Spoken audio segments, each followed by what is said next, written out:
እስከዛ ድረስ ለምን ታንገለጉ መቀጠል ትችላለህ። ሰላም ኡስታዝ፣ እንደምን ቆያችሁ? ሰላም ናችሁ? ሰላም ነው። አሪፍ ስም ነው ያዝከው። ሰላም። ለምን አቤት። ታንገለጉ አሕዛብ ወሕዝቢኒ ነበቡ ከንቶ ወተንሱ ነገሥተ ምድር ወመላእክትኒ ተጋቡ ምስሌሆሙ ውቡረ ለአለ እግዚአብሔር ወለአለ መሲህ ንበትክ ምናምን የሚለው መዝሙረ ዳዊት። ንበትካ ንበትክ አሪፍ ስም ነው። ለምን አንተ ተምረዋል እንደ ኡስታዝ አይመስልህም? እንደዚህ አይነት ነገር አይመስልህ? ነዱ ተረ አስተሳሰብ ፍካሬ ዘጻድቃን ወዘኃጥአን መዝሙር ዘዳዊት ሃሌሉያ ብፁዕ ብዕር ዘሄወረ በምክረ ርስያን ወዘይቆመ ውስተ ፍኖተ ጻድቃን። አየህ፣ ረጅም ጊዜያችን ነው። የሚጣልና የሚወድቀውን የሚሳብና የሚጠቀለለው ነገር ጠፍቶናል ራሱ ማለት ነው። እና ከዛ አንጻር ነው። አሪፍ ስም ነው። ትርጉሙን ታውቀዋለህ ስምህን? አዎ። አሕዛብ ለምን ያጉረመርማሉ? ወገኖች ለምን ያጉረመርማሉ? ለምን ይናገራሉ? ከዛ ቀጥል። ከዛ የምድር ነገስታት ተነሱ አለቆች በእግዚአብሔርና በመሲሁ ላይ እንዲህ ማሻአላ ጎበዝ ነው ማለት ነው። ተፍሲርም ታውቃለህ ማለት ነው። ተርጂምም ታውቃለህ ማለት ነው። መትን ብቻ አይደለም ማለት ነው። መትኑም ብቻ መሰለኝ አይ አላቅም እኔ ኡስታዚ።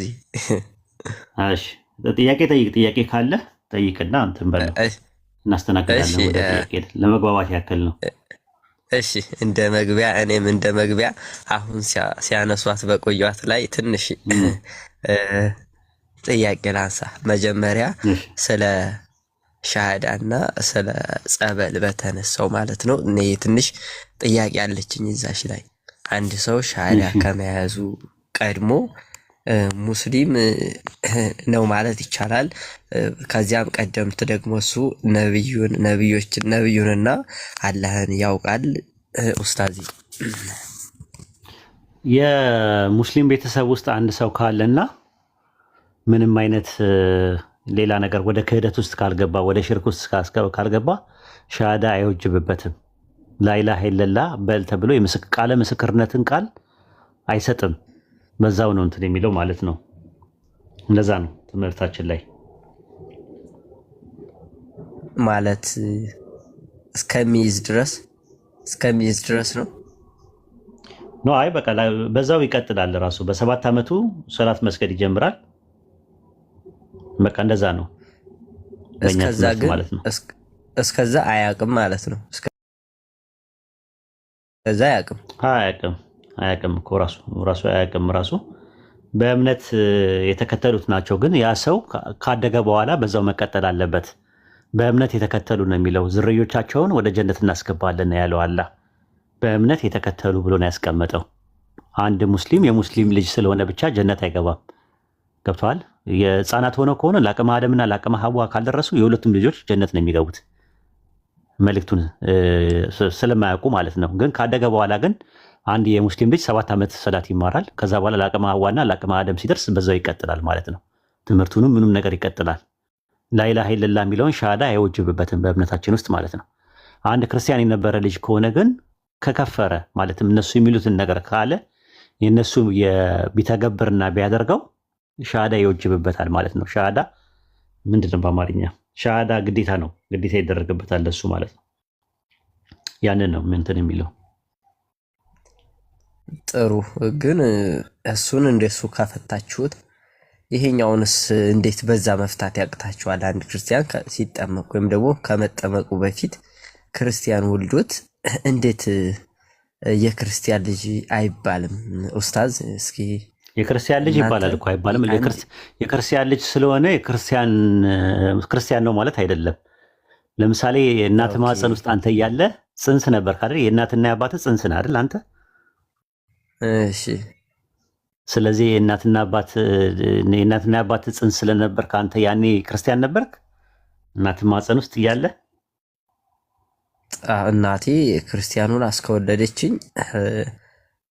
ጽንስ እያለ ማህፀን ውስጥ እያለ ነው ክርስቲያን እናት ማህፀን ውስጥ እያለ እኔ እንደዛ ብዬ ነው የማምነው። ያው ግን ጥሩ ማስረጃ ይኖር ይሆን? ኡስታዝ ምን መሰላችሁ አሁን ለምሳሌ አንድ ሰው 7 ዓመቱ ነው ሻሃዳ እስከሚይዝ ያ ሰው ሙስሊም አይባልም ማለት ነው። እንደዛ ከሆነ ሻሃዳ መያዝ አይጠበቅበትም። አንድ ሙስሊም እኮ አይጠበቅበትም። 7 ዓመት ሰላት ይጀምራል፣ ሶላት መስገድ አይሆንም፣ መያዝ አይጠበቅበትም። ሙስሊም ነው ኦልሞስት በሙስሊም ስር ሆኖ ነገር ግን በተፈጥሮ ሙስሊም ነው። ራሱ የተፈጥሮ ሙስሊም አለ። ኢስላም ከዊኒና ሸርዒ የሚባል አለ። ኮዘዋል እና ቴዎሎጂካል የሚባል ነገር አለ። ኮዘዋል ማለት ምንድን ነው? በተፈጥሮ ራሱ አላህ ሁሉንም ሰው የአደም ልጆች በአጠቃላይ አላህ ከጀርባዎቻቸው ዘርን ባወጣ ጊዜ ሙስሊሞች ናቸው በተፈጥሮ ማለት ነው። የተፈጠሩበት ዓላማ እና ኢላማ አንዱን አምላክ በብቸኝነት እንዲያመልኩ ነው። ኢስላም ማለት መታዘዝ ማለት ነው። ሙስሊም ማለት ደግሞ ታዛዥ ማለት ነው። በአምልኮ አንድን አምላክ ለማመለክ ነው የተፈጠሩት። ከዛ በኋላ ወደ ሌላ ነገር እስካልሄዱ ድረስ እነዛ ሰዎች ሙስሊሞች ናቸው። የክርስቲያንም ልጆች ቢሆኑ ራሱ ማለት ነው። ለአቅመ ሐዋና ለአቅመ አደም ደርሰው የእናንተን እምነት እስከሚከተሉ ድረስ አውቀው እስካላወቁ ድረስ በምንም አይነት መልኩ ክርስቲያኖች ናቸው ተብሎ አናምንም እኛ። ኦኬ ጥሩ ነው እንደዛ ከሆነ እኔ ግን እኛ እንደዛ ብሎ እናንተ አሁን ጥምቀት በ40 ቀንና በ80 ቀን ለምንድን ነው የሚጠመቀው? ያ ሕፃን ልጅ ለምሳሌ ያ በ40 ቀንና በ80 ቀን የሚጠመቀው ልጁ ክርስቲያን ሆኖ አይደለም። ለምንድን ነው የሚጠመቀው? ጥምቀት የሚጠመቀው ለምንድን ለማግኘት የሥላሴ የኃጢአት ስርየት ለማግኘት ነው። የኃጢአት ስርየት ለማግኘት ያመነ የተጠመቀ ይድናል። ገባ? የኃጢአት ስርየት ለማግኘት ነው። ያመነ የተጠመቀ ይድናል ኡስታዝ። ከዛ ያመነ የተጠመቀ ይድናል። ሰው ከውሃና ከመንፈስ ካልተወለደ በስተቀር የእግዚአብሔር መንግስት ሊያይ አይችልም ስለተባለ ገባኝ። እሱ ላይ አሁን ምን እንትን እሱ ላይ አይደለም ጥያቄ። ለምሳሌ በ381 የነበረው የቆስጠንጥንያ ጉባኤ ላይ የኃጢአት ስርየት በሚገኝበት በአንዲት ጥምቀት እናምናለን ይላል አይደል? ጥምቀቱ ለሕፃኑ የኃጢአት ስርየት ይሰጠዋል ይሰጠዋል። ያው የኃጢአት ስርየት ሲባል ኦልሬዲ ልጁ ተጠምቆ አሁን ያን ጥምቀት ተጠምቆ አምኖ ነው የሚጠመቀው። ከተጠመቀ በኋላ አንድ ጊዜ ተጠመቀ። ከዛ በኋላ በዛ እምነት ይኖራል። እየኖረ ያለ የጠየቁ ጥያቄ የኃጢአት ስርየት ይሰጠዋል ወይ? አይ ሕፃኑ ይኸውልህ አንድ ሕፃን ልጅ የ40 ቀንና የ80 ቀን የነበረ ሕፃን ልጅ የኃጢአት ስርየት በጥምቀት ያገኛል ወይስ አያገኝም? እንዴ የኃጢአት ስርየት ሲባል ለምሳሌ አንድ ሰው ኃጢአት ሰርቶ ተጠመቀ፣ ዳነ፣ ተጠምቆ ከዛ ከኃጢአቱ ይድናል እንደሚለው ወደዛ ትግቡ ኡስታዚ ነው አይደለም? 381 ላይ የቆስጠንጥንያ ጉባኤ ላይ ምንድን ነው የሚለው? የኃጢአት ስርየት በሚገኝባት በአንዲት ጥምቀት እናምናለን ይላል የሃይማኖት መግለጫ፣ የሃይማኖት ጸሎት ሃይማኖት ላይ። ስለዚህ አሁን አንድ ሕፃን ልጅ ሲጠመቅ ጥምቀቱ የኃጢአት ስርየት ይሰጠዋል ወይስ አይሰጠውም? ሕፃኑ ነው። ኦኬ አሁን እሱ የኃጢአት ስርየት ይሰጠዋል ሲባል ለምሳሌ ሕፃኑ ልጅ ኃጢአት ኖሮበት ወይም ደግሞ እሱ ኃጢአት ሰርቶ አይደለም፣ ሕፃን ልጅ ሆኖ ማለት ነው። ነገር ግን ጥምቀት አንድም የኃጢአት ስርየት ኃጢአትን የሚያስተሰርይ ነው ተብሎ ስለሚታመን በዛ ያን ለማመልከት እንጂ ኦልሬዲ ሕፃኑ ኃጢአት ሰርቶ አይደለም። እግዚአብሔር ግን በነገራችን ላይ ሕፃኑን እኮ ይስራም አይስራም እግዚአብሔር ያውቃል። ገና ሕፃኑ ከእናቱ ማህፀን ጀምሮ ሳለ ገና ከማህፀን ማለት ነው ከእናቱ ማህፀን ሳለ እግዚአብሔር ያውቃል ሕፃኑ ይስራም አይስራም። ሕፃኑ መስራቱንም አለመስራቱንም ማለት ነው። የሚሰራም ከሆነ ያ ቢጠመቅ የኃጢአት ስርየት ይሆንለታል ሲባል ልዩ ኃጢአት ሰርቶም ላይሆን ይችላል። ባይሰራም ግን ካለበት ኃጢአት ይነጻል ማለት ነው። ጥምቀቱ ያድነዋል፣ ያነጸዋል። በቃ ስለዚህ አንድ ሰው እኮ ምናምን የትኛውን ኃጢአት ሰርተው ነው? አክቹዋል ሲን ይሰራል፣ የግብር ኃጢአት ይሰራል። ሕፃኑ አልሰራም ማለት እስከዛ በፊት አይ ኖ አይደለም። ምሳሌ አሁን ለምሳሌ ይሁዳ ለምሳሌ እንደው ይሁዳ ያው ትልቅ ነው፣ ግን እንደው ለማስረዳት ለምሳሌ ያክል ነው። ይሁዳ እንደሚክደው ያውቅ ነበረ፣ እንደሚክደው ያውቃል። ኡስታዝ ግልጽ ለእንትን ነው ለምሳሌ ለማስረዳት ያክል ነው። አሁን ይሁዳ የካደው ከሐዋርያቶች መካከል ሐዋርያ ነበር አይደል? ይሁዳ ካደ፣ ግን ቀድሞ እንደሚክድ ያውቃል፣ ኃጢአትን እንደሚሰራ ያውቃል። ልክ እንደዛ ነው። አሁን ህፃናቶች እንግዲህ የሆነ በሐልዮ እንግዲህ ይሰራሉ ተብሎ መቼም ከእናት ማህፀን ሆኖ ሊሰራ ይችላል። ከሰራም ማለት ነው። የሚሰራም ከሆነ ባህልዮ ቆይ ለምታንገለጉ ምንድን ነው ባህልዮና በነቢዩና በገቢር አንድ ሕፃን ልጅ የማይሰራ ከሆነ አንድ ሕፃን ልጅ የኃጢአት ስርየት ይሰጠዋል ወይ? ያ ጥምቀቱ ወደፊት ይሰራል ለሚባለው ኃጢአቱ ነው የኃጢአት ስርየት የሚሰጠው ወይስ ደግሞ የሰራው ኃጢአት አለ ሕፃኑ? አይ አይደለም። ለምሳሌ ሕፃኑ የሚሰራም ከሆነ ነው የሚሰራ ከሆነ ለምሳሌ ሕፃኑ የሚሰራ ተወልዶ ምናምንም በቃ የሚሰራ ከሆነ በቃ የሚጠፋም ከሆነ ያውቃል፣ ፈጣሪ ያውቃል። ሁሉ አዋቂ ነው ከተባለ ፈጣሪ ያውቃልና ማወቅ እኮ አለ፣ ሁሉ ነገር ያውቃል። በእኛም አለ ሁሉ ነገር ያውቃል። ግን ማወቁ የሕፃኑ እንትን አለ። አሁን ለምሳሌ ይሁዳ አሳልፎ እንደሚሰጠው አስቀድሞ ተጽፏል። የተጻፈው አስቀድሞ እንደሚሰጠው ስለሚያውቅ ነው ፈጣሪ የጻፈው እንጂ ይሁዳ አሳልፎ እንዲሰጠው አይደለም የተጻፈው አይደል? ልዩነት አለው አይደል? አሳልፎ እንዲሰጠው አድርጎ ከተጻፈ ምርጫ የለውም፣ ፍሪ ዊል የሚባል ጋር ይጋጫል። በኋላ ላይም ይሁዳን ተጠያቂ ማድረግ አለ አይደለም፣ ፍሪ ዊል አለ። ስለዚህ አሁን የምጠይቀው ጥያቄ ምንድን ነው? አንዱ ሕፃን ልጅ በሕፃንነቱ ሲጠመቅ የውርስ ኃጢአት የሚባል ነገር ከእናትና ከአባት ጥንተ ተሐብሶ የሚባል ነገር አለው ከአዳም ይዞ የመጣው? ኦኬ ያው እንግዲህ አሁን የለም ከተባሪ ነው የምታምኑት። አዎ ስለዚህ እናንተ ኦርቶዶክሶች የምስራቅ ኦርቶዶክስና ኦሪየንታሎች እንደ ካቶሊክ የኃጢአት ስርየት እንትን የሌለ የውርስ ኃጢአት ከሌለበት ለምኑ ኃጢአት ነው የኃጢአት ስርየት የሚጠመቀው ሕፃኑ? ኦኬ ለምኑ ነው? ጥሩ ነው። የውርስ ኃጢአት ኑሮበት ሳይሆን አሁን የምንጠቀመው ለውርስ ኃጢአት አይደለም። ኦልሬዲ እኛ የውርስ ኃጢአት ቀርቶልናል። እንግዲህ ከመቼ እንደቀረ ያው ለየትኛው ኃጢአት ነው ሰው የሚጠመቀው? ለምሳሌ ሐዋርያት ሥራ ምዕራፍ 2 ቁጥር 38 ላይ ንስሐ ግቡ እያንዳንዳችሁ ኃጢአት። ስለዚህ አንተ በግል ለምትሰራው ነው። አንድ ሕፃን ልጅ አክቹዋል ሲል ይሰራል ወይ? የግብር ኃጢአት ይሰራል ወይ? ሕፃኑ ነው የግብር አይሰራም። ለምሳሌ ስለዚህ ካልሰራ ምኑን ነው የሚጠቅመው? በማሰብ ቢሰራ በማሰብም አይሰራም። ሕፃን ልጅ ነው። ሕፃን ልጅ ነው እኮ ሕፃን ልጅ በማሰብም በግብር በቤተክርስቲያን ትምህርት አስተምህሮት ውስጥ በግብርም በሐልዮም በነቢይም በገቢርም አንድ ሕፃን ልጅ አይሰራም። እንደዚህ አይነት ትምህርት የለም። ኦኬ ምን መሰለህ ኡስታዝ፣ እኔ እኮ አሁን እያልኩ ያለሁት ይሰራል ተብሎ እንትን ድምዳሜ አይደለም እያልኩ ቢሰራ እንኳ የሆነ አሁን ምሳሌ ቢሰራ ነው እንጂ ይሰራል አይደለም። ቢሰራ እኮ ወደፊት ለሚሰራው ነው የሚጠመቀው ነው። ወደፊት ለሚሰራው ነው የሚጠመቀው። ወደፊትም አላለው ይጠመቃል። አሁን እኮ ወደፊት ለሚሰራው ኃጢአት ነው የሚጠመቀው ነው ወይ? ኖ ወደፊት ለሚሰራው ኃጢአት ነው ወይ? ኡስታዝ እናሳጥረው። አሁን ጥምቀቷን ምን ይዛት እንዴት መሰላችሁ? ጥምቀት የሥላሴ ልጅነት ለማግኘት ነው። በቃ የሥላሴ ልጅነት ለማግኘት ነው። ሰው ከውሃና ከመንፈስ ካልተወለደ የእግዚአብሔርን መንግስት ሊያይ አይችልም ስለተባለ በቃ ለዛ ብቻ እንጠቅምቀዋለን። በቃ ዮሐንስ 3:3 ላይ ሰው ከውሃና ከመንፈስ ካልተወለደ በስተቀር የእግዚአብሔር መንግስት ሊያይ አይችልም ከተባለ ከውሃና ከመንፈስ ያልተወለዱ ሰዎች ብሉይ ኪዳን ላይ ያሉ ሰዎች የእግዚአብሔር መንግስት እንዴት ነው የሚያዩት? ኦኬ በብሉይ ኪዳን ራሱ የሆነ ህግ አለው። በጥምቀት ለምሳሌ ግዝረት አለ። ያኔ ዋሂድ ኡስታዝ ያኔ የብሉይ ኪዳን ምን አለ? ጥምቀት ግዝረት አለ ያኔ ማለት ነው። ግዝረት ጥምቀት ነው። ስለዚህ አሁን ደግሞ እስቲ ግዝረት ጥምቀት ነው የሚል ማስረጃ ይኖር ይሆን? እንግዲህ መጽሐፉን ማንበብ እንችላለን። እንግዲህ የሚገረዘው እኮ ወንድ ነው። ሴቶች ይገረዙ ነበር ብሉይ ኪዳን ላይ። እሱን ለነሱ ደግሞ የራሳቸው የሆነ መዳኛ አላቸው ማለት ነው እኮ። እሱን ነው ማለት ሳራ በምንድን ነው አሁን አንተ ግርዘቱን እንደ ጥምቀት አረከው? ዘሴ ኮፍ አርጊመንት ተስማማውልህ ከአንተ ጋር። ሴት ልጅ ግን እነ ሳራ እነ ርብቃ እነ ምናምን ከውሃና ከመንፈስ ካልተወለዱ ውሃ የሚለው ግርዘትን ነው ካልክ ወይም ደግሞ መገረዝን ነው ካልክ ሴት ልጅ አይገረዙም። ብሉይ ኪዳን ላይ በነበረው ወንዶቹ ብቻ ናቸው የሚገረዙት። ተመልከት። ስለሴቶቹ በምንድን ነው የሚድኑት?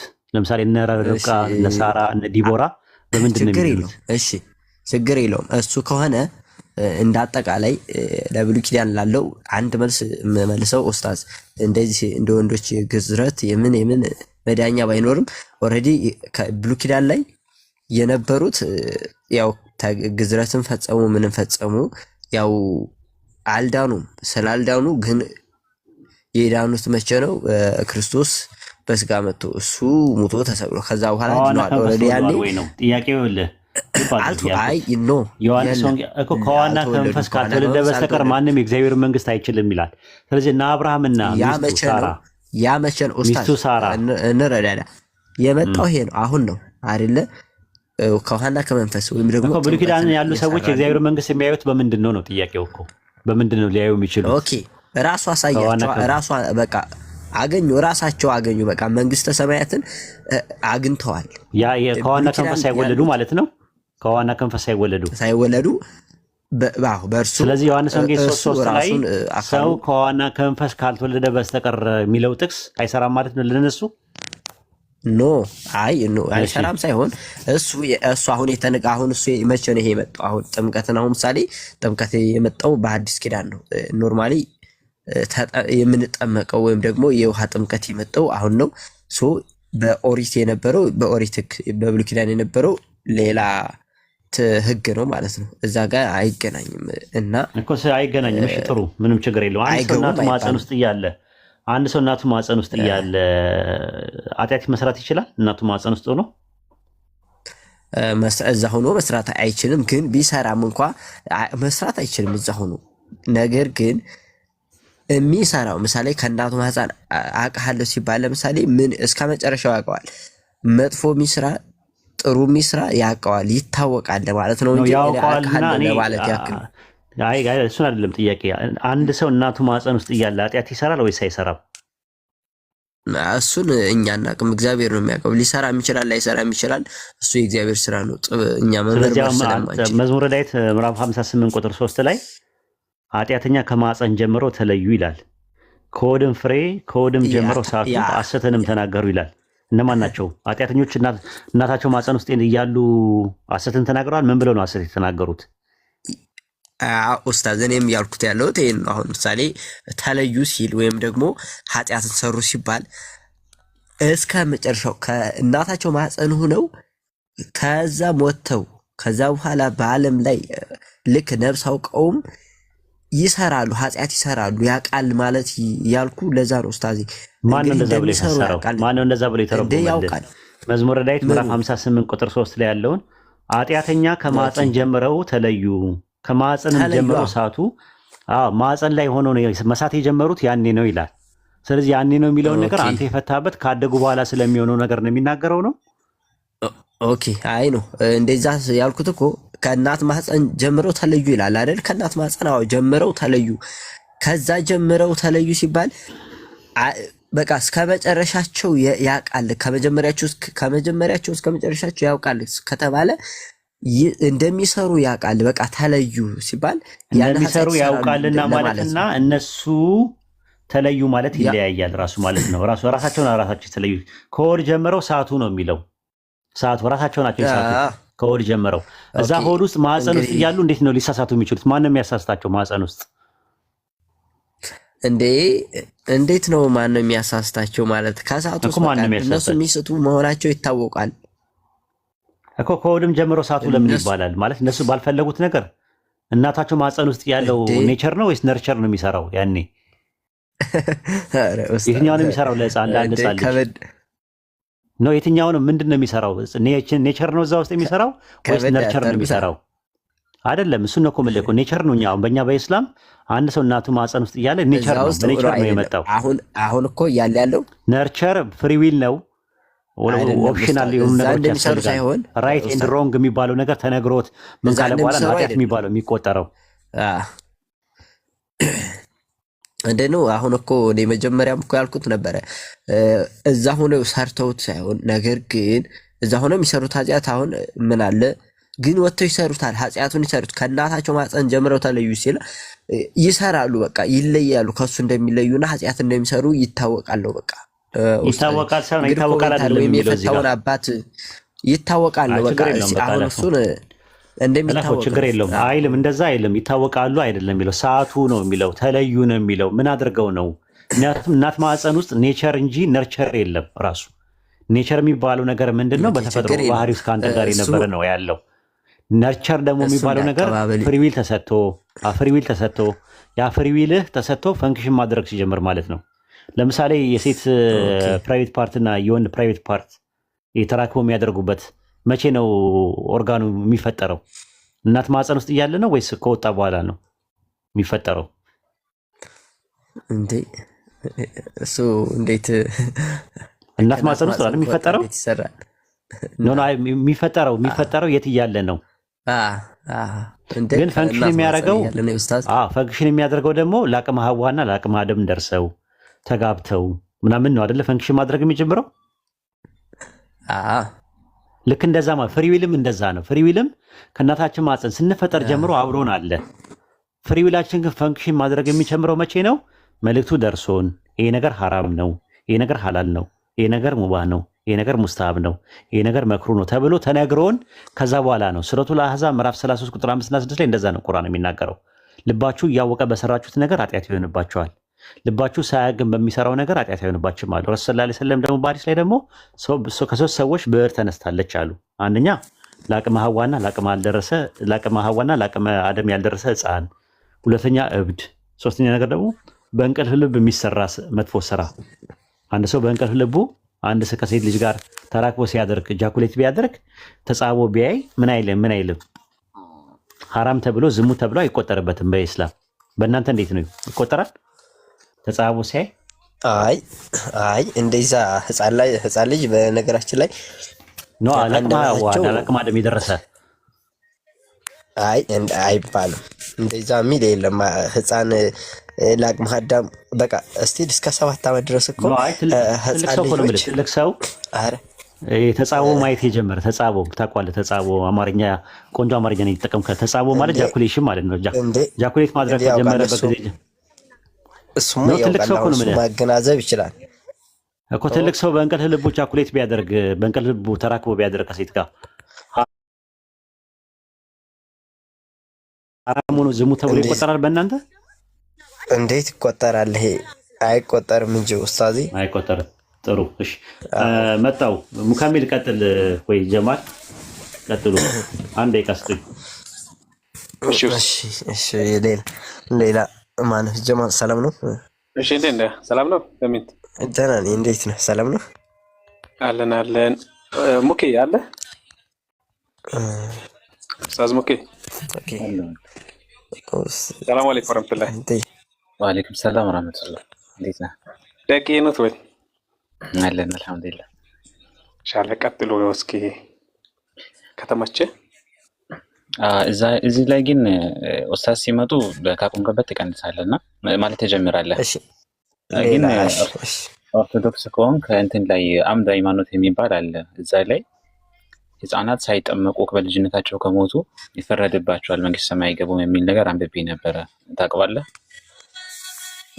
አይ ነው አላነበብኩትም፣ ግን እንደዛ የሚል አስተምሮ የለም። በነገራችን ላይ እንደዛ ብሎ ያስተማረ እንደዛና የለም። ኦልሬዲ እንግዲህ ድርሳናት ላይ ያየው ወይስ ምንድን ነው? አምድ ሃይማኖት አውቀዋለሁ። አምድ ሃይማኖት አይ መጽሐፉን አላነበብኩትም። በእርግጥ ግን እንደዛ አይባልም። እስኪ ካለ ክፈትልኝ እስኪ ካለ ለየውና ሪፈር ያደርጋሉ። መጽሐፍ ባይብልን ያጠቅሳሉ። እንደዛ ብለው ተናገሩና ከዛ በኋላ መጽሐፍ ቅዱስ ጥቅስ እስኪ ዮሐንስን ንገረኝ እስኪ። አዎ ያመነ ተጠመቀ ይድናል፣ ያላመነ ወይም ደግሞ እንትን ያላለ ደግሞ ይፈረድበታል ይላል አይደል? ዮሐንስ ላይ ተመለከተ። ዮሐንስ ወንጌል ይላል። አዎ ህፃናት ምን አምኖ ሳያምኑ ወይም ደግሞ ሳይጠመቁ ከሞቱ ይፈረድባቸዋል፣ መንግስት ሰማይን አይወርሱ ማለት ነው። ከዛ በኋላ ይሄንን ጥቅስ ያስቀምጣሉ። እስኪ መጽሐፉን እስኪ ያሳየኝ፣ ጀርባውን እስኪ ያሳየኝ፣ አምድ ሃይማኖትን እስኪ ያሳየኝ። አምድ ሃይማኖት አሁን ለጊዜው እንትን አላስኩም ማለት ስልኬን አላስኩትም፣ ታብሌት ካጠገቤ የለም። ግን አምድ ሃይማኖት ብለህ እንትን ማውራት ትችላለህ።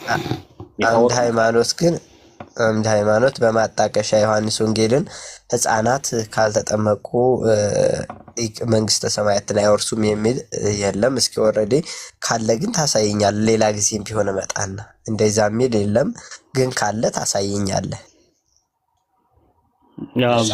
እንደዚህ አጣቅሶ ማለት ነው። አጣቅሶ እንደዚህ አጣቅሶ ካለ ችግር የለውም፣ ታሳየኛለህ።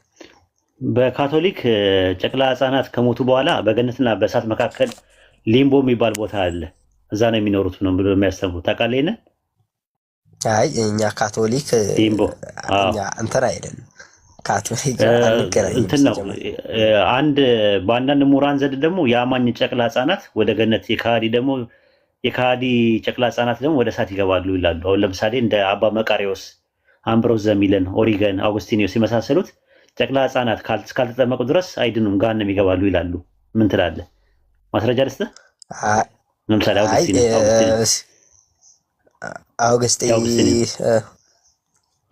የቸርች ፋዘርስ ነው እሱ። ለምሳሌ ሌተር ኦፍ ሴንት አውግስቲን የሚባለው ሌተር 166 ምዕራፍ 7 ቁጥር 21 ላይ እንደዚህ ይላል። አዳምጠው።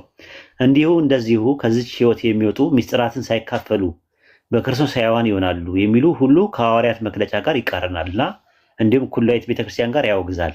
ይህ ጊዜ ማጣት ለጨቅላ ህፃናት ለማጥመቅ በችኮላ መሮጥ የተለመደ ነው። ምክንያቱም የማይጠረጠር እውነት ነው።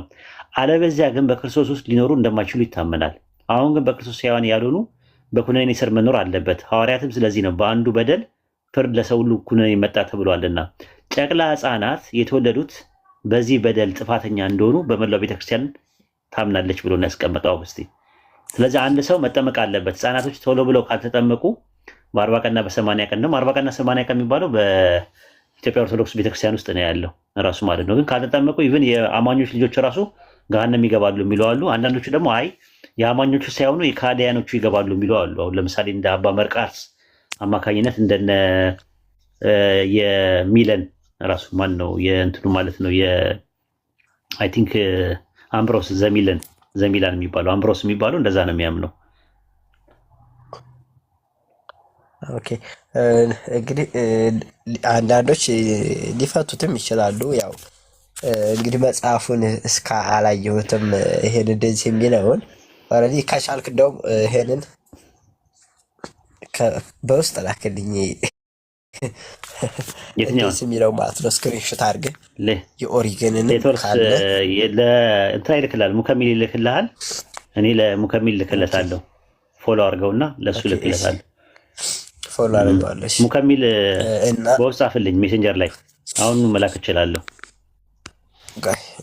ፎሎ አድርገዋለሁ ፎሎ አድርገዋለሁ። እና እስኪ ሌላ ርዕስ ላይ ደግሞ አንድ ጥያቄ ደግሞ ልጠይቅና ሙከሚል መጨመር የምትፈልገው ነገር አለ? ጨምርለት የምትፈልገው ነገር ካለ። የለኝም። አይ እዛ አምደ ሃይማኖት ላይ ያነበብኩት ነበር። አሁን መጽሐፉን ስልኬን አላስኩትም፣ ሌላኛውን እዛ ላይ ነው። እና አንድ ሰው ሳይጠመቅ አንድ ህፃን ልጅ ከሞተ ፔጁን ንገረኝ እስኪ። አምደ ሃይማኖት ፔጁን ንገረኝ እስኪ። ቆይ እንደው መጽሐፉን ራሱ ከፍትላለሁ። ችግር የለም። ፔጁን ንገረኝ ለእኔ። አሁን ስልክ አልያዝኩም እያልኩ ነው። ቆይ እስቲ ኦኬ በቃ እሺ፣ በውስጥ ስክሪንሾት አድርገህ ትልክልኛለህ። ስለዚህ በውስጥ ጻፍልኝና የኡስታዝንም ማስረጃ ሁሉንም እልክልሃለሁ። ችግር የለውም። እሺ እሺ። ጥያቄ ኡስታዝ ጥያቄ ላንሳና እስኪ ሙከሚል በውስጥ ላክልኝ። አሁን ከመጣልኝ አሁን እልክልሃለሁ። ሙከሚል ሜሴንጀር ላይ ማለት ነው። ሜሴንጀር ላይ አንድ ጻፍልኝ፣ አንድ ምልክት ስጠኝ። ወይም ኡስታዝ ጀማልም ካለ ለአንተ የምንሰጥ እችላለሁ። አለው ኡስታዝ ሜሴንጀር ላይ ወላክልኝና ያው መጣ። አይ መጣ፣ ሙከሚል ራሱ መጣ። ያው ላክለት። እሺ ወአለይኩም ሰላም ወራህመቱላሂ ወበረካቱ። ሙከሚል ያዘው፣ ለራሳችሁም ያዙት። ራሱ የምትፈልጉ ስም መውሰድ ትችላላችሁ። የአውግስቲን ሌተርሱ ላይ ማለት ነው ያለው ነገር ማለት ነው። አንድ ጥያቄ እናስተናግድህና ሌሎች ሰዎች እየጠበቁ ስለሆነ ገስት ላይ ወደ እነሱ እንሂድ። አንድ ጥያቄ ጠይቅ። እሺ ጥያቄ የምጠይቀው ስለ በሐዲስ ላይ ነው። ሐዲስ ላይ እና ምንድን ነው ባለፈው እንደውም ረመዳን ነው መሰለኝ አይ ቲንክ እሱ ጋር ትንሽ እንትን ብለን ተወያይተንበት ነበረ። ያው ግን ግልጽ እና ሰፊ ማብራሪያ አላገኘሁበትም፣ አልተመለሰልኝም። ኡስታዚ እኔ ጅብሪል ይዋሻል እንዴ የሚለውን ነበር። ጅብሪል ይዋሻል አይዋሽም ብዬ ነው የጠየኩት። ጅብሪል ይዋሻል አይዋሽም? እና ኡስታዝ ይዋሻል አይዋሽም? አይዋሽም። እሺ ጥሩ። በሳሂህ ቡኻሪ 32:27 ላይ ለነቢ መሐመድ እንደሚመጣና ቃል ገብቶላቸው ነበር መጥቶ እንደሚጎበኛቸው ቃል ከገባላቸው በኋላ ግን ሳይመጣ ቀረ። ለምን ቀረ? በጌታ ፈቃድ እንጂ አንወርድም አለ አይደለ? ጌታ ሲልከን ብቻ አላለም እንደዛ ምንለው አለ። በጌታ ፈቃድ እንጂ አንወርድም። ሐዲስ ነው። አውጣው ቪዲዮ አይከፍትም። ሐዲሱን ነው ቪዲዮ አይከፍትም። ምንድነው እመጣለሁ ነው ያላቸው። እመጣለሁ ብሏቸው ከዛ በኋላ ቀረ። እመጣለሁ አይደለም። ለምንድን ነው የቀረኸው? አውጡልኝ ብዬ ነው። ማን ያውጣል? እኔም አንድ ስልክ ነው ያዝኩት። አልችልም። አንድ ስልክ ነው የሚያዝኩት። የሚያወጣ ካለ አውጡልን። እሺ ማውጣት ምን ላይ ነው ያለው? ሐዲስ ቁጥሩን ንገረኝ። ሰላም አለይኩም ወራህመቱላህ ወበረካቱ። ባህሪ 32:27 ሳሂህ ባህሪ። እሺ ቀጥል። አውጡለት የምችሉ ሰዎች። እስኪ እያወጣው ነው መሰለ ወንድማችን።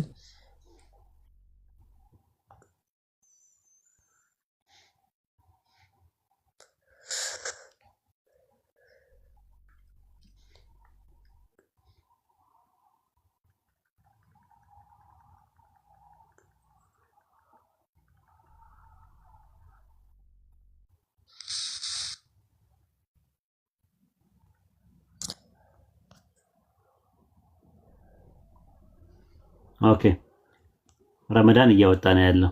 እሺ የታለ የዋሹት? ቆይ እሺ እያወጣውና ችግር የለውም። እንደቀረ ማለት ቀርቷል። ከቀረ ዋሸ ማለት ነው። እንግዲህ ሲጠብቁ ነበረ። በዛን ሰዓት ግን አልመጣላቸው። እመጣለሁ አለ። ግን ቶሎ ለምን አለ? ቶሎ ለምንድን ነው ማዘይረን ሲሉት በጌታ ፈቃድ እንጂ አንወርድምና ብለው አለ። ያንን ያለው ደግሞ አላህ በቁርአን ውስጥ ነገረን። በጌታ ፈቃድ እንጂ አንወርድምና ያለውን ጅብሪልም አለ ብሎ አምላካችን አላህ ደግሞ ከዛ በኋላ ነገረን ማለት ነው። በቁርአን እንደዛ ነው ራሱ ማለት ነው። በሱረቱ መርየም ምዕራፍ 19 ቁጥር 14 ላይ 17 ነው ያለው።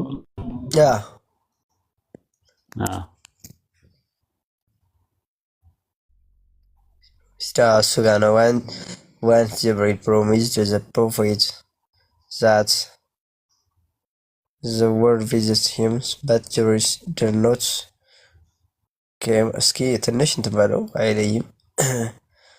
እሺ but Jibril did not came and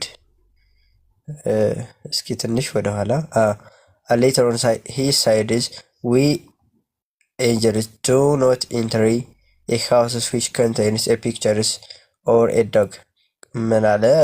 እሱ ሌላ ነው። እንደሚመጣ ቃል ከገባላቸው በኋላ እዛው ቃል ገባላቸው። ከዚያም በኋላ አልመጣም። ያልመጣበት ምክንያት ምንድነው ይላል እዛ ጋር። ምን አለ? ያልመጣበት ምክንያት ምን አለ?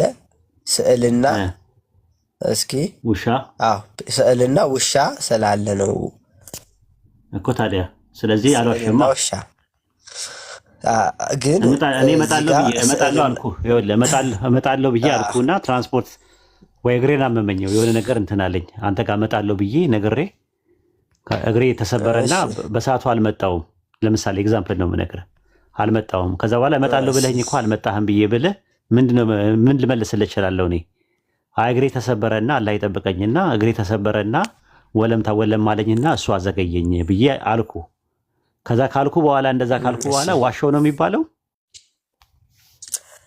ያው ግን እንዴት ሊቀር ይችላል? እዚህ ጋር ምሳሌ አይ ዋሻው ማለት ነው ወይ ነው? መጀመሪያ የቀረበትን ምክንያት ተናግሯል ራሱ እዛ ጋር። እኔም ደግሞ ይሄ ብቻ አይደለም ያለው ሌላም ሐዲስ ላይም አለ ራሱ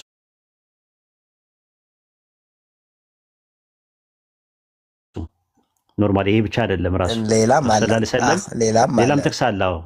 ጃሚዓ ተርሚዚ ላይ ስትመለከተው ተመሳሳይ ነገር አለ። ተመሳሳይ አለ። ጅብሪል ለምንድን ነው ቶሎ ማዘይረን ብለው ሲሉት በጌታ ፈቃድ እንጂ አንወርድምና አለ። ያለውን ደግሞ አምላካችን አላህ በሱረቱል መርየም ምዕራፍ 19 ቁጥር 14 ላይ ነገረ ማለት ነው። ለምን ቶሎ አዘይረንም ቶሎ ለምንድን ነው ማትጎበኘን ብለው ረሱል ሰለላሁ ዐለይሂ ወሰለም ሲሉት በጌታ ፈቃድ እንጂ አንመጣምና ብሏል። ይሄም ያለው አለ። ግን እዚህ ጋር ግን ምክንያት ተጠቅሷል እኮ እመጣለሁ ብሎ ያልመጣበትን ምክንያት ተናግሯል ራሱ እንጂ የዋሻው ነገር ምንም ነገር የለም። ጅብሪል ግን እሺ ይሁን፣ እሺ ችግር የለውም። እዚህ ጋር የዋሸበት ነገር የለም። በዚህ ምክንያት እመጣለሁ ብሎ በዚህ ምክንያት ስዕልና ምክንያቱም ከቀረ ዋሸረው እኔ ብዬ ነው አይደል? ምክንያቱም ተናግሯል እኮ ምክንያቱም ተናገረ እኮ ምክንያት አለ። በጌታ ፈቃድ እንጂ አንወርድምና አለ። ስለዚህ በጌታ ፈቃድ ሲወርዱ የሆነ ኤክሰፕሽናል የተቀመጠ ነገር አለ። ስዕልና ወይም ደግሞ ፒክቸር ያለበትና ውሻ ያለበት ቤት መላእክት ስለማይገቡ ከዛ አንጻር አልገባም ብሎ አለ። ያልመጣበትን ምክንያት ተናግሯል እዛው ላይ ሪዝኑም ማለት ነው። ይሄ ውሸት አይደለም ራሱ ማለት ነው። ግን ስዕልና ፒክቸር የሚጠሉት ለምንድን ነው የሚጠሉት? ወደ አምልኮ እንዳይሄድ ነው። ጥንት ይፈቀድ ነበረ። ለምሳሌ በክርስቶስ ሰለላሁ ዐለይሂ ወሰለም መምጣትና ቁርአን ከመውረዱ በፊት በነበሩ ሸሪዓዎች ውስጥ የሚፈቀዱ 4 ነገሮች ነበሩ። የመጀመሪያው ምንድነው? የአክብሮት ስግደት ይፈቀድ ነበር። ጥንት የአክብሮት ስግደት ይፈቀድ ነበረ። ለሰዎች ለመላእክት ሲያገኟቸው የአክብሮት ስግደት ይፈቀድ ነበረ። አንድ የመጀመሪያውን ያዝልኝ። ሁለተኛ ነገር ደግሞ ወንድና ሴት ሲገናኙ አጅነቢ የሆኑ ተቃራኒ ጾታ ሊጋቡ የሚችሉ ሰዎች ሲገናኙ ይሳሳሙ ነበረ። ጉንጭ ለጉንጩ ላይ ይሳሳሙ ነበር፣ ይፈቀድ ነበረ። ሶስተኛ ደግሞ ፒክቸር ይፈቀድ ነበረ። ኖርማል ፒክቸር ቤት ውስጥ ይፈቀድ ነበር። ለምሳሌ ሱለይማን ቤተመንግስት ውስጥ ራሱ ምስሎች ነበሩት። ቁርአን ራሱ ይናገራል ይህንን ነገር ማለት ነው። እና አራተኛና ደግሞ የመጨረሻው ደግሞ አላስታውስም እንደዚህ አይነት ነገር ማለት ነው። እና ረሱል ሰለላሁ ዐለይሂ ወሰለም ከመጡ በኋላ ሌላው ምንድን ነው አንድ 4 ነገሮች አሉ ብቻ የማስታውሳቸው። አሁን 3ቱን ያስታውሷቸው። እና አሁን ምንድን ነው 3ቱ ነገሮች የተከለከለ ምን አልከኝ? ስግደት ተናግሬያለሁ። የአክብሮት ስግደት ብያለሁ። የአክብሮት ስግደት እና ምንድን ነው ያ ነገር ወዳልተፈለገ ነገር ሄደ። የአምልኮ ስግደትና የአክብሮት ስግደት ልዩነታቸው ምንድን ነው? የአክብሮት ስግደት እኔ አንተን ሳገኘ እጅ በመሳት በግንባሬ ይደፋለሁ የነበረው ጥንት የነበሩ ሰዎች ልክ ሱረቱል ዩሱፍ ምዕራፍ 12 ቁጥር 4 እና ሱረቱል ዩሱፍ ምዕራፍ 12 ቁጥር 100 እና ሱረቱል በቀራ ምዕራፍ 2 ቁጥር 35 ላይ መላእክት ለአደም የሰገዱት አይነት ስግደት ማለት ነው። ነገር ግን ለአላህ የሚሰገደው ስግደት የአምልኮ ስግደት ሲሆን ደግሞ በሩቅ ነው የሚሰገደው። ለምሳሌ ማለት በሁሉም ቦታ ሁሉን የሚሰማ ሁሉን የሚያይ ሁሉን የሚመለከት አንድ አምላክ አላህ ብቻ ነው። የትም ቦታ ሆነ ለሱ ትሰግድለታለህ። የአክብሮት ስግደት ግን የነበረው ያንን ሰው በአካል ስታገኘው ብቻ ነው የሚፈቀደው የነበረው። በኋላ ላይ ያ ነገር ግን ሰዎቹ ምንድነው ያደረጉት? የአክብሮቱን ስግደት ወስደው ወደ አምልኮ ስግደት ወሰዱት። ለማርያም፣ ለገብርኤል፣ ለሚካኤል በሌሉበት ይለማመኑ ጀመረ፣ ይሰግዱላቸው ጀመረ። ያ የአክብሮቱ ስግደት ወደ አምልኮ ስግደት እንዳይሄድ ቁርአን ከወረደ በኋላ ተከለከለ ማለት ነው። የመጀመሪያው ማለት ነው። ሁለተኛ ነገር ደግሞ አጅነቢ የሆነች ሴት ማለትም ሴትና ወንድ የዚና የዝሙት መቃረቢያዎች በአጠቃላይ ተዘጉ። መጨባበጥ አይፈቀድም። ማግባት የማትችለውን ሰው ብቻ ነው አንተ እንትን ማለት። አሁን ለምሳሌ አክስትህን፣ የእህትህን ልጆች፣ ልጅህን፣ እህትህን ምናምን ነገር ማግባት ማትችላቸው መጨበጥም መሳምም ትችላለህ። ፀጉራቸውን ማየት ትችላለህ ራሱ ማለት ነው። በተረፈ ከዛ ውጭ ያሉ ነገሮች በእጅ መጨባበጥ፣ ፀጉራቸውን ማየት አልተፈቀደልህም። ይሄ እንግዲህ ቁርአን ከመጣ በኋላ የሆነው ነገር ነው። ሶስተኛው ደግሞ ቅድም እንዳልኩ ነው ምስል። ለምሳሌ ምስል ለአርት ለምናምን ለተለያየ ነገር ቤት ውስጥ መጠቀም ይቻል ነበር። አሁን ግን ያ ነገር ምንድነው እንደ ፎቶ ነገር ምናምን ተሰቅሎ የሚቀጥለው ጄኔሬሽን ሲመጣ የቅድመ አያቶቻችን ፎቶን እያሉ ማውራት ይጀምራሉ፣ ማናገር ይጀምራሉ። ያ ነገር ወደ አምልኮ እንዳይሄድ ወደ ጣዖት አምልኮ እንዳይሄድ ክልክል ስለሆነ ተከልክሏል ማለት ነው ቁርአን ሲወርድ። ይሄን ይመስላል ትምህርታችን። እሺ ግን አሁን ይሄ ከዚህ ቁርአን ከመውረዱ በፊት እንደሚሰግዱ ወይም ደግሞ የአክብሮት ስግደት እንደሆነ በምን ማስረጃ ማየት እንችላለን? ከዛ በፊት ያለው የአክብሮት ስግደት እንደሆነ ቁርአን ላይ ያለ ምን ላይ? ለምሳሌ ጥቅሱን ይንገሩኝ። ሱረቱል በቀራ ምዕራፍ 2 ቁጥር 35 ሱረቱል በቀራ ምዕራፍ 2 ቁጥር 35 ቁጥር 34 ላይ ቁጥር 34 ላይ አላህ ለመላእክት ለአደም ስገዱ እንዳላቸውና እንደሰገዱ ይናገራል። ኦኬ ሰገዱን ማለት ስግደቱ የአክብሮት ስግደት እንደሆነ ማለት ነው። የአክብሮት ስግደት ግን ስዕላቶችም እንዳሉ ከዛ በፊት ምኖች እንዳሉ ከዛ በፊት ግን አሁን ምሳሌ ከዛ በፊት አሁን ቁርአን ይሄ አሁን ያለ ነው። ግን እኮ ጥንት የነበረው ነው። አሁን ይኸውልህ ቁርአን ምን ይነግራል መሰለህ? ከቁርአን በፊት የነበረው ይነግርህና ቁርአን ከወረደ በኋላ መከልከሉን የፈለከው ኖ ማለት አሁን ይሄ የተከለከለው ቁርአን ከወረደ ተከለከለ። ግን ከዛ በፊት ያለ ቁርአን ከመውረዱ በፊት እንደሚሰግዱ ከቁርአን በፊት ያለ ማስረጃ ማለት ነው። ማስረጃው ግን ከቁርአን በፊት መጽሐፍ ሳይሆን ከቁርአን ውጪ ሌላ ዘፍጥረት ማነው አንደኛ ዜና መዋዕል ምዕራፍ 20 ቁጥር 28 ላይ ከባይብል የፈለከው መጽሐፍ ቅዱስ ነው። እኮ ከቁርአን ነገርኩ። አይ መጽሐፉ ከቁርአን በፊት ያለው መጽሐፍ ቅዱስ ነው እንደ ኡስታዚ ነው። ከቁርአን በፊት የነበሩ ተውራት፣ ኢንጂል ምናምን ነው የምትለው? እሺ ከተውራትና ከኢንጂል እስኪ ንገረኝ ኡስታዝ። ኦኬ ተውራትና ኢንጂልማ ተበርዘዋል። እኛ እኮ ተበርዘዋል ብለን ነው የምናምነው። ኦሪጂናላቸው የለም ነው ብለን የምናምነው። ተበርዘዋል ብለን ነው የምናምነው። ኦኬ ማለት ግን በመለኮታዊ እኮ አሁን እሱ ሌላ አርዕስት ነው ሀቢቢ። አሁን ወደ ሌላ ነገር አትሂድ። ምክንያቱም አሁን ጥያቄው ምንድን ነው? አሁን ጥያቄው የነበረው አንተ ያመጣው አትለጥጠው፣ አይለጠጥ። መጀመሪያ የተነጋገርን የነበረው አንድ ጥያቄ እንድጠይቅ ነው። ያ ጥያቄ ምንድን ነው? ኢማም ቡኻሪ ላይ ገብተህ ጥያቄ ጠየቅ። ምን ጥያቄ ጠየቅ? ጅብሪል ይዋሻል ወይ ብለህ ጠየቅ። አይዋሽም አለ። ከዛ በኋላ ይዋሻል ብለህ ያሰብከውን ጥቅስ ተመለሰልህ።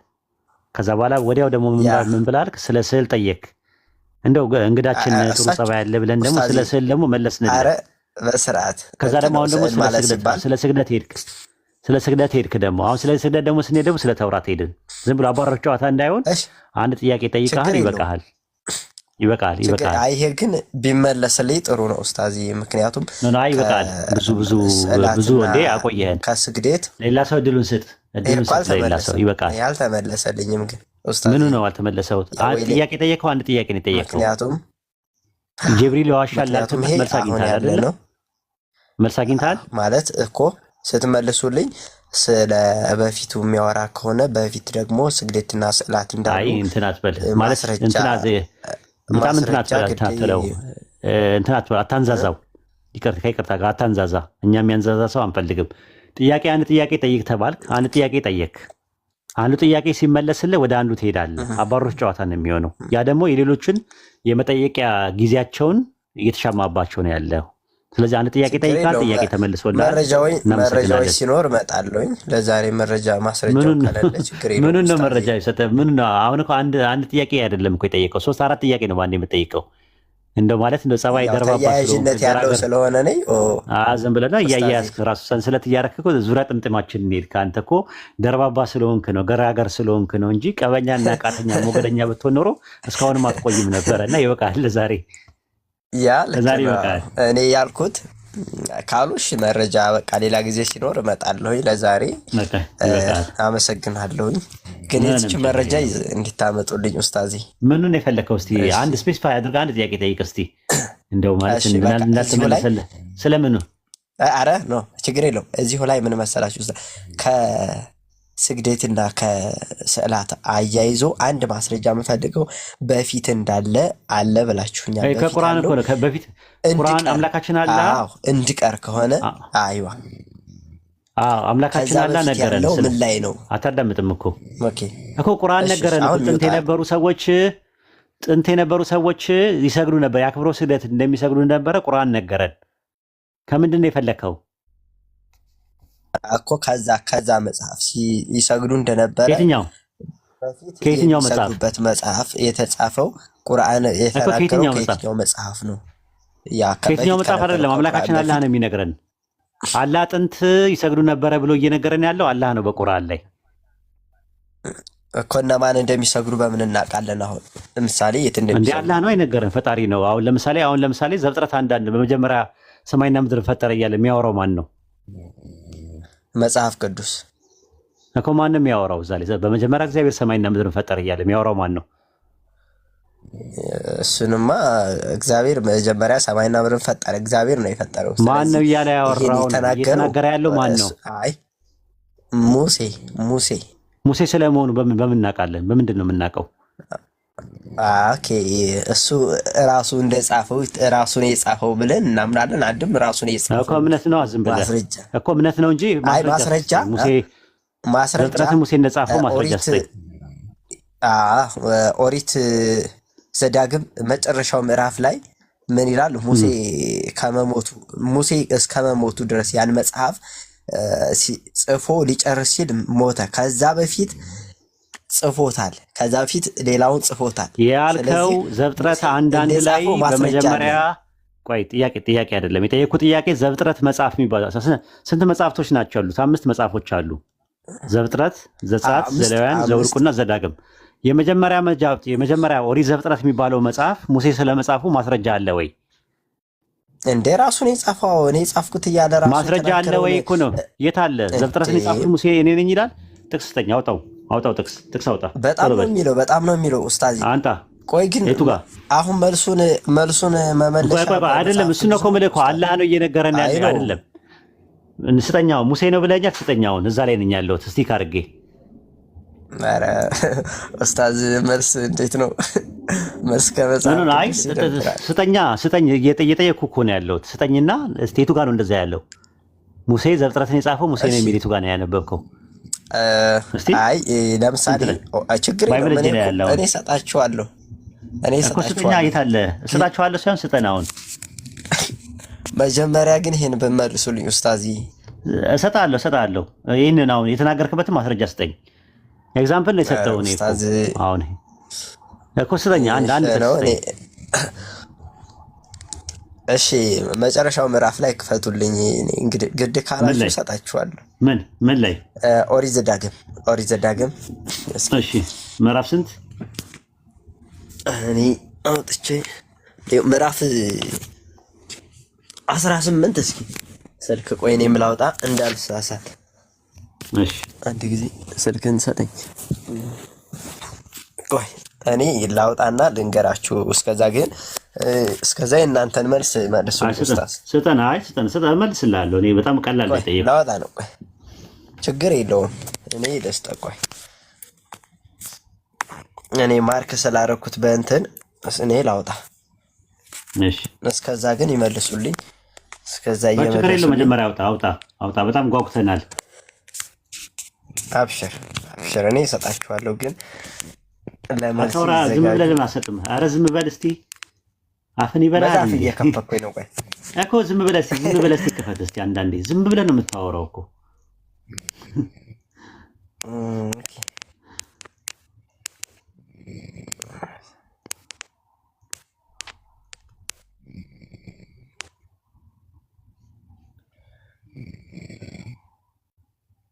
ማነው የተኛው ደግሞ አጠገብ? ተሰማ እንዴ? ያው ምቾት ላይ ያለ ሰው ነው ኡስታዝ። እሺ ወደ እንደኔ እንቅልፉን አጥቶ እንደመቀመጥ። እሺ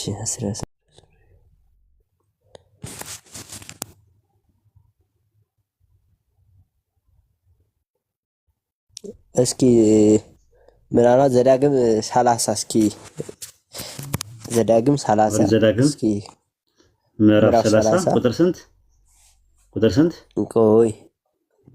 ቆይ እኔ እያወጣሁኝ ነው። ቁጥሯ ያለችበት እንትሯ ቁጥሩ ስለጠፋኝ ነው።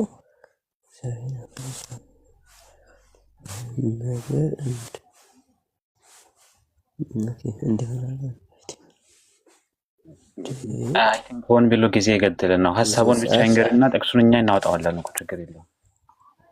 ሀሳቡን ብቻ ተናገር አንተ። ሀሳቡን ንገረን። ሀሳቡማ ምን መሰለ? ያ ሀሳቡ ምንድነው? ሙሴ መጽሐፉን ጽፎ ሳይጨርስ ነው የሞተው። ከሞተ በኋላ እዛው ላይ እሱን ጽፎ ሳይጨርስ ምንም ነገር ዝም በለው ራሱ ማለት ነው። አሁን የተባልከው ጥቅሱን አምጣ ነው የተባልከው። ሙሴ ዘፍጥረትም የሚባለው መጽሐፍ ስለ መጽሐፉ ማስረጃ ስጠን ያልኩ። ኡስታዝ እኮ እንደ መጀመሪያ እኮ ጽፏል እኮ የሚለው እኮ ታዲያ መጽሐፉን እሱ እኮ ጽፎ እንደጨረሰ እኮ ነው። ጽፎ ጨርሶ ያ እስኪ ዘጸአት 17:14 አውጣ። ዘጸአት 17:14 ለመጽሐፉ ማለት ነው ጽፏል። ከዛ በኋላ እንዳይቋረጥ የጨረሰው ማን ነው? እዛው ላይ ታገኘዋለህ። ስለዚህ የጠየቁ ጥያቄ ሙሴ ዘፍጥረትን መጽሐፉ ነው የጠየቁ። ሙሴ መጽሐፍ ጽፏል አልጻፈም አይደለም ጥያቄው። ኦሪት ዘጸአት 17:14 ላይ እየተናገረ ያለው ያህዌ ሙሴን የአማሌቅን ዝክር ከሰማይ በታች ጨርሼ እደመስሳለሁና ይህን ለመታሰቢያ በመጽሐፍ ጻፍ ነው የሚለው። ስለ አማሌቅ ነው ዝክር ጻፍ ያለው። ኦሪት ዘፍጥረት አንዳንድን ግን ስለ መጽሐፉ ሙሴ ማስረጃ ስጠኝ ነው ያልኩ። አላመጣም። እስካሁን እየጠበቅኩ ነው።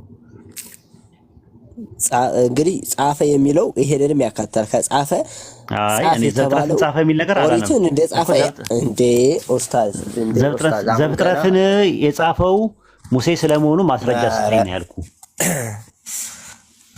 አሁን ሸመጠጡኝ። እንግዲህ ከዚህ የበለጠ ሸመጠጠኝ ሳይሆን ማስረጃ ስጠኝ ነው ያልኩ።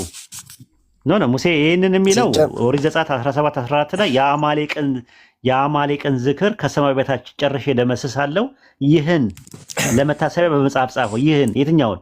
የአማሌቅን ዝክር ከሰማይ በታች እንደሚደመስሰው ይህንን ጻፍ ነው ያለው እንጂ ኦሪት ዘፍጥረትን ሌላ ያለው መጽሐፍ ጻፈው አላለው። ማስረጃ አልሰጠኝም እስካሁን። ኖ ኡስታዝ፣ እኔ አሁን ከስልኬ ልታስወጡኝ እንጂ እዚህ ስልክ ላይ ሌላም ከዚህ ደግሞ የለም። እኔ አንድ ሺህ ዓመት የቤት ስራ ልስጥህ። ችግር የለውም። አሁን በዚህ የቤት ስራ ልስጥህና ይሄን አዳምጠኛ እንዴ። ኦሪት ዘፍጥረትን ሙሴ እንደጻፈ ምንም ማስረጃ የለም። ምንም ከባይብል ልታመጣ አትችልም። ልብ አድርግ። የጠየኩት ጥያቄ ምንድን ነው? ኦሪት ዘፍጥረት 1:1 ላይ በረሺት ባራ ኤሎሂም ኤታ ሸማይም በኤታ አሬስ የሚለው በመጀመሪያ ኤሎሂም ሰማይና ምድርን ፈጠረ እያለ የሚያወራው ሙሴ ስለመሆኑ ምንም አይነት የመጽሐፍ ቅዱስ ማስረጃ ከኦሪት ዘፍጥረት እስከ ራዕየ ዮሐንስ ድረስ የለም። 1000 ዓመት ሰጣለሁ። 1000 ዓመት ሰጣለሁ። አይደለም እንትን ስል አሁን ይሄን መልስ ይመልሱልኝ ብቻ አለ። በቃ ግን አታመጣም ነው የምልህ። የለህም። ኦኬ ሱረቱ በቀራ ምዕራፍ 2 ቁጥር 30 ላይ ማን ነው? ቁጥር 34 ላይ እንደዚህ የሚል ጥቅስ አለ።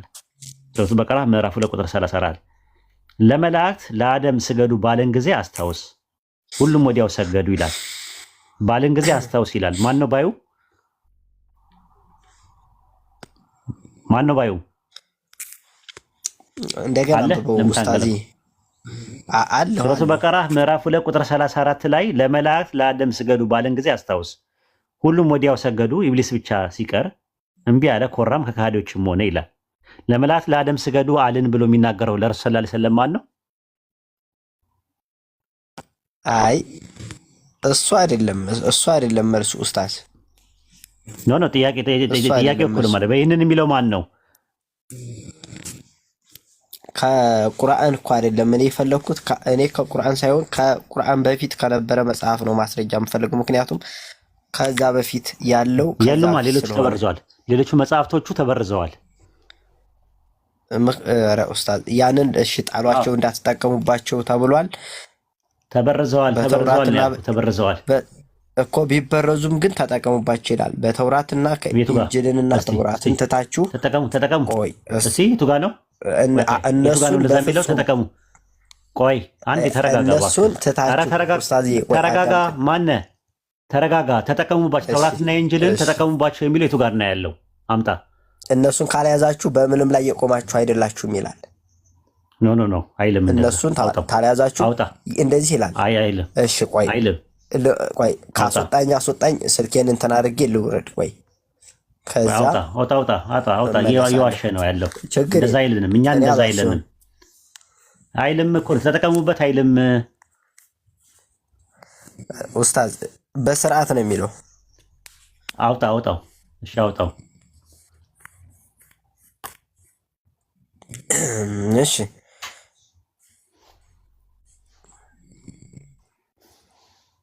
ተጠቀሙ የሚል ነገር ካለ አውጣው። ቆይ ተጠቀሙ። ይኸው ኡስታዝ አሁንም ልንገራችሁ፣ ተውራትና ኢንጂልን ካልያዛችሁ ችግር የለውም። ተጠቀሙ ማለት ያዙ ማለት ተጠቀሙ ማለት ነው። በተውራትና በኢንጂል ላይ ካልቆማችሁ ተጠቀሙ የሚል መጀመሪያ አውጣ እባክህ። እጃችን አጠቃጥልብን። ተጠቀሙ የሚለው በተውራትና በኢንጂል ካልቆማችሁ በተውራትና በኢንጂል እንደምትጠቀሙ ነው እኮ። ካልቆማችሁ አይልም ተጠቀሙ ማለት ነው። አውጣው፣ ጥቅሱን አውጣው መጀመሪያ እባክህ። ማለት በጣም ከትዕግስታችን በላይ ነው እየሆነ ያለው። አውጣው ስትባል ማውጣት አትችልም። ዝም ብለህ ታወራለህ። አውጣው እንዴ! ኧረ ባላ ትዕግስታችን አታስጨርሰን። ቪዲዮ አይከፍትም እኮ ኡስታዝ። ውረድ። ኖ ቆይ መልስ አምጣልኩ እኮ ፊት መልስ ክፈትና አውጣው። እንደዛ የሚል ነገር ጥቅሱን ልንገራችሁ። እሺ አሁንም ጥቅሱ ምንድነው የሚለው?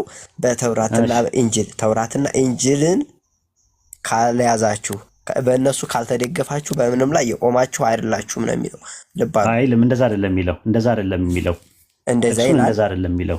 እንደዛ አይደለም። ሱረቱ ማኢዳ ምዕራፍ 5:68 ላይ ያለው እንዲህ ነው የሚለው። እናንተ የመጽሐፉ ሰዎች ሆይ ይላል። እነማንን ነው የሚለው? እነማንን እናንተ የመጽሐፉ ሰዎች የሚለው? አዎ። ስለዚህ ሙስሊሞችን አይደለም። ሙስሊሞችን አይደለም። አሁን ተሳስተሃል። የመጀመሪያ እርማት እኮ ቆይ እንጂ አብራሪም እኮ አንተ አትሆንም እኮ። ጥቅስ አንደኛ ማውጣት አልቻልክም። እሺ አብራሪ አንተ ሆነ ጥቅስ ሳታወጣ እኔ ጥቅስ አውጥቼ ላግዝህ እኮ ነው። ሱረቱ ማኢዳ ምዕራፍ 5:68 ላይ የሚናገረው እናንተ የመጽሐፉ ሰዎች ሆይ ተውራትና ኢንጂልን ከጌታችሁ ወደ እናንተ የተወረደውን እስክታቆሙ ድረስ በምንም አይደላችሁም እናበላቸው። ከጌታ ወደ አንተ የተወረደውን ቁርአንን ከነርሱ ብዙ ትዕቢትና ክህደትን በእነርሱ ላይ ጨምርባቸዋል። በካህዶች ህዝቦች ላይ አትዘን እያለ ይናገራል። ተውራትና ኢንጂልን እስከምታቆሙ ድረስ ማለት ሱረቱል አዕራፍ ምዕራፍ 7 ቁጥር 157 ላይ ይናገራል። ስለ ረሱል ሰለላሁ ዐለይሂ ወሰለም መምጣት በተውራትና በኢንጂል ተነግሮ ነበረ። ያ የተነገረውን ነገር እስከምታቆሙ ድረስ ያንን እውነቱን እስከምትገልጹ ድረስ በምንም አይደላችሁም እናል። ለምን? ስለ ረሱል ሰለላሁ ዐለይሂ ወሰለም መምጣት በተውራትና በኢንጂል ተነግሮ እንደነበር ይናገራል። ሱረቱ በቀራ ምዕራፍ 2 ቁጥር 46 ላይ 146 ላይ እንደዛ ነው የሚለው። እነዛ መጽሐፍን የሰጣቸው ወንዶች ልጆቻቸው እንደሚያውቁ መሐመድን ያውቁታልና አለ። የመጽሐፉ ሰዎች ምን ስላደረጉ ነው ሲባል ሱረቱ አሊ ኢምራን ምዕራፍ 3 ቁጥር 71 ላይ እናንተ የመጽሐፉ ሰዎች ሆይ እውነትን በውሸት ለምን ተቀላቀላላችሁ አለ። ምንድነው የቀላቀሉት? ምንድነው የቀላቀሉት? ምን እዚህ ጋር እኮ ውሸት ምንድነው የቀላቀሉት? ይላል ቁርአኑ እኮ የሚናገረው። አንድ ያውጣለት ረመዳን 371 ያውጣለት አንዴ። ቁርአኑ እኮ ለኋለኛው ማስረጃ ይሆን። ቆይ ስለ ቁርአን እያወራን ያለ ነው። ማስረጃ ይሆናል አይሆንም የሚለው ነገር ቁርአን ላይ ስትመጣ ነው የምትናገረው። 371 ላይ ያውጣለት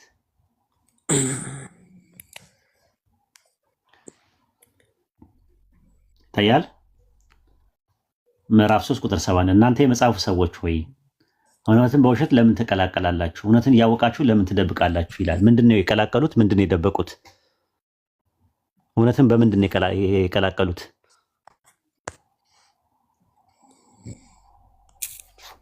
ምንድነው የቀላቀሉት? እሺ ምንድነው የቀላቀሉት? እዚህ ጋር ቆይ አሁን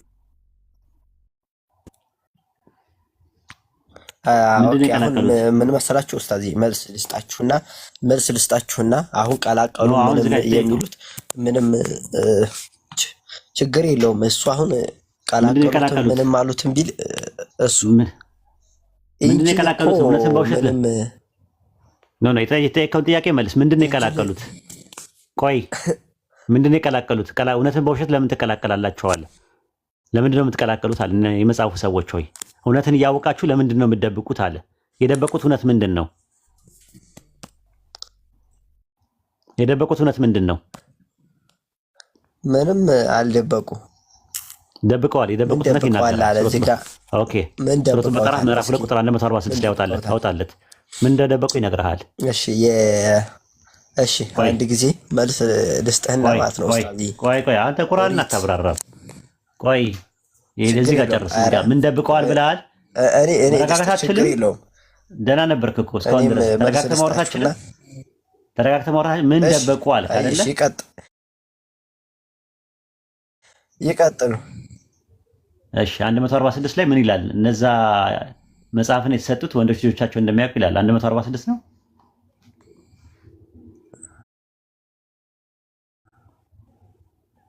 ሱረቱ በቀራ ምዕራፍ 2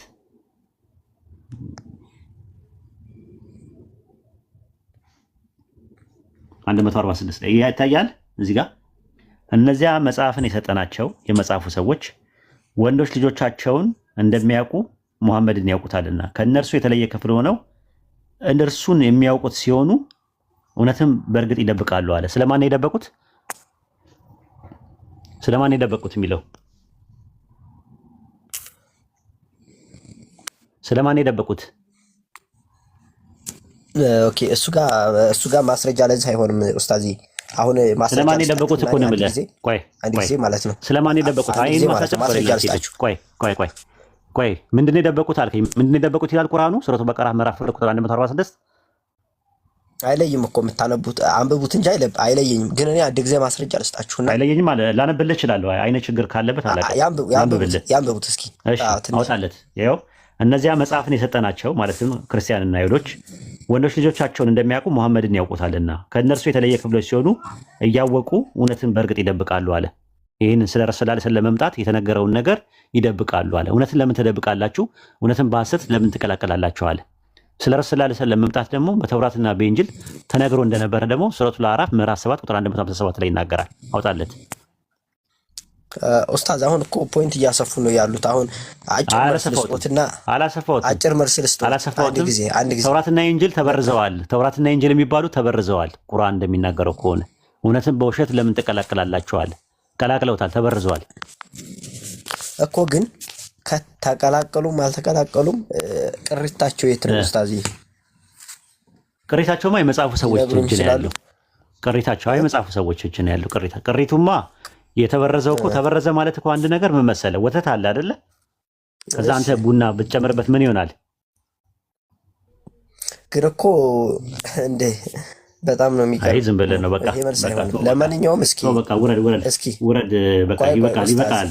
ቆይ መልስ ይሰጠዎት ነው። አይ ጊዜ ይረጋጉ። አይደለም ቆይ ውረድ። ጥሩ አደረክ። አድሚኖች ወንደርፉል። አይ ዝም ብሎ ነው ይሄ ልጅ